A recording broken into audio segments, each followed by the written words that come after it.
Сәлем достар, киноәлем арнасына қош келдіңіз. Сезім мен серт телехикаясының 64-65 бөлімдерін сіздерге баяндаймын. Ал сіздер менің каналыма тіркеліп, осы видеоны қолдап, өз достарыңызға жіберіп қойыңыз. Райхан Әмір мен Жемрені бірге құшақтасып отырғанын көріп, көңіл күйі түсіп үйге кіріп кетеді. Талас Кемалдан кешірім сұрап келеді, бірақ Кемал оның сөздеріне іштей сенбейді.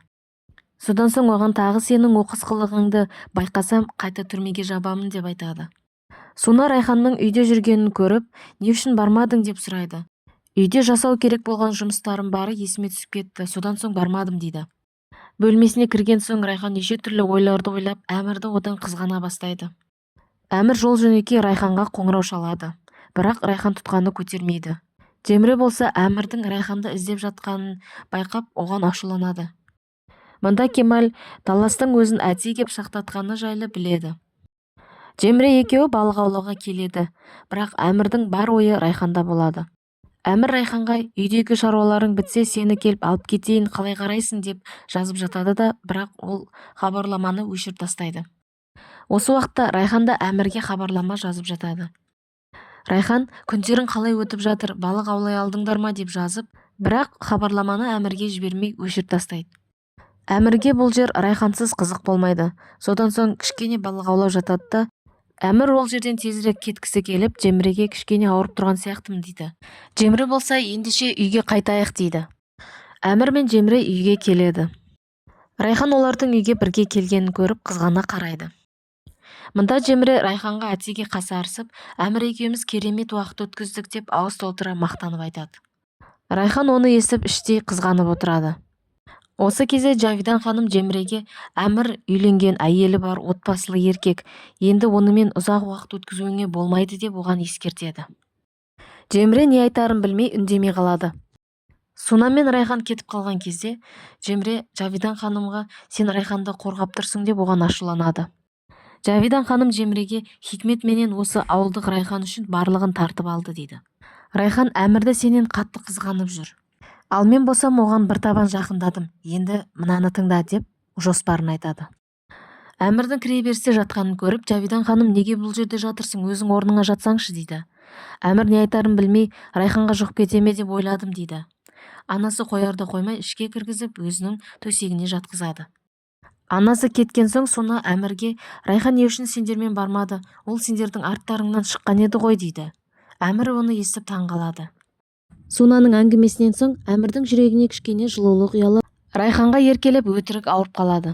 Әмір бұл қылығымен Райханмен жақын болуға тырысады. Әмір Райханға біресе сүтпен бал ішкім кеп тұр, біресе сорпа ішкім кеп тұр деп Райханға әбден еркелейді. Райхан оған ыстық сорпа дайындап келген кезде Әмірдің Зафермен сөйлесіп отырғанын естіп, мен Райханға ауырып қалдым деп айттым, ол сенді дейді. Оны естіген соң Райхан Әмірге ашуланып, істеген сорпасын Әмірге бермей қайта апарып тастайды. Әмір Райханға сорпа қайда деп сұрайды. Райхан сен қалаған сорпаның қоспалары бітіп қалған екен дейді. Әмір басқа сорпа жасай салсаң да болатын еді дейді. Райхан үндемей шығып кетеді. Лейла әкесінің кінәсіздігін дәлелдеу үшін Кемалдың бөлмесіндегі құжатты алып алады да тығып кетіп қалады. Райхан Жемренің әлеуметтік желідегі парақшасын ақтарып, Әмір екеуінің бірге түскен суреттерін көріп отырады. Мұнда екеуі тіпті бақытты ғой деп Әмірді қызғанып отырады. Әмір Райханның алдына келіп, не үшін менімен сөйлеспейсің дейді. Райхан теріс бұрылып алады. Әмір Райханның үндемей сөйлемей қойғанына жынданады.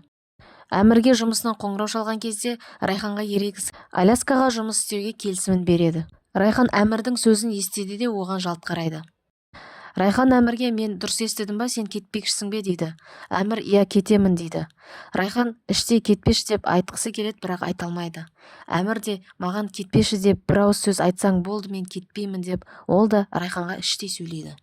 Райхан үндемей қояды. Әмір болса ол менің қалғанымды қаламай тұр деп, Заферге қоңырау шалып, тура ертең ұшып кетемін деп айтады. Лейланың құжатты тығып алып бара жатқанын көріп, Кемал оны көріп қояды да құжатты әкел деп одан тартып алады. Жемре Йонжадан Әмірдің кетейін деп жатқанын естіген соң дереу Әмірге қоңырау шалады. Жемре Әмірге сен өткен жолы бармаймын деп едің ғой, не үшін ойландың дейді. Жемре Әмірге Райхан үшін кет бара жатырсың ба, тағы бір рет ойланшы дейді. Әмір Жемреге мен нақты шешім қабылдап қойдым дейді. Екеуінің әңгімесін естіп отырған Райхан тіпті Жеміре де оның кететінін біледі екен. Мен ғана ең соңғы біліп отырмын деп оны тағы да қызғанады. Жеміре Райханға қоңырау шалып, не үшін Әмір кетейін деп жатыр деп сұрайды.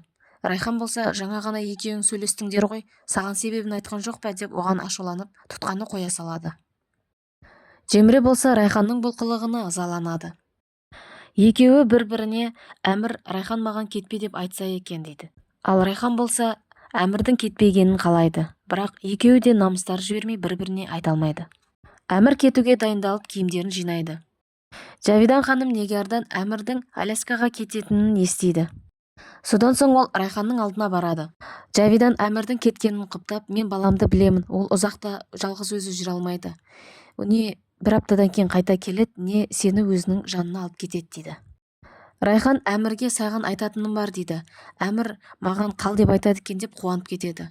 Сосын ол, сен ертең жол жүресің, жақсылап демалу керек, ана төсекке өзің жата бер, мен осы кіреберісте жатамын дейді. Далада найзағай соғып, жаңбыр жауып жатады. Осы кезде олардың алдына Зейнеп келіп, найзағайдан қорқатынын айтады. Сөйтіп, сіздердің бөлмелеріңізде жатсам болады ма дейді. Зейнеп, мен кіреберісте жатамын, ал сіздер өздеріңіздің төсектеріңізде жата беріңіздер дейді. Сөйтіп, Әмір мен Райхан екеуі бір төсекте ұйықтайды. Әмір түні бойы ұйықтамай Райханға қарайлаумен болады. Лейла алған бетінен қайтпай Кемал ұйықтап жатқан кезде бөлмесіне кіріп жаңағы құжатты алып шығып бара жатады. Сол кезде Кемал ұйқысынан оянып кетеді. Лейла біткен жерім осы, енді не істеймін дейді де, ойына айтпақшы мен Айкезбемін ғой деп түр жасап алады. Кемал болса оның өтірік жасап жатқанын көреді де, құжатты қолынан тартып алып, оны бөлмесінен шығарып жібереді. Таңертең Кемал ойланады да жаңағы құжатты Лейлаға ақыры береді. Жеміре анасына қоңырау шалып, мен демалысқа шетелге кетейін деп жатырмын деп ескертеді. Таңертең Әмірге Райхан саған айтатын әңгімем бар дейді. Әмір тағы да маған қал деп айтады екен деп қуанып кетеді. Райхан осы кезде Әмірге кетпеші деп айтпақ болады, бірақ батылы жетпей, саған сүт анан қоңырау шалды. Сенің кетейін деп жатқаныңды естіген соң, кешкісін ауызашарға бірге келіңдер деп сені көрмекші екен дейді. Хикмет мырза Әмірге неге Райханды өзіңмен бірге ала кетпейсің дейді. Райхан болса жоқ, Әмір күні бойы жұмыста болады, мен оны отельде азынан кешке дейін күтіп отырып ішім пысады деп бармаймын дейді. Лейла құжатты алып әкесінің алдына бара жатады. Содан соң ол Талас пен Тәжидің сөйлесіп отырған әңгімелерін естіп қояды. Талас Тәжиге барлығын алдын ала жоспарланғанын білесің ғой. Лейланы әдейілеп Кемалдың үйіне ұрлыққа түсіргенін және масалдыда ұрламақ болғандарын айтып жатады. Әкесінің осы сөздерінің барлығын Лейла өз құлақтарымен естіп, әкесінің шынайы қандай адам екендігін біледі. Келесі бөлім қызықтарын жіберіп алмас үшін Киноәлем арнасына тіркеліп, қоңыраушаны міндетті түрде басып қойыңыз.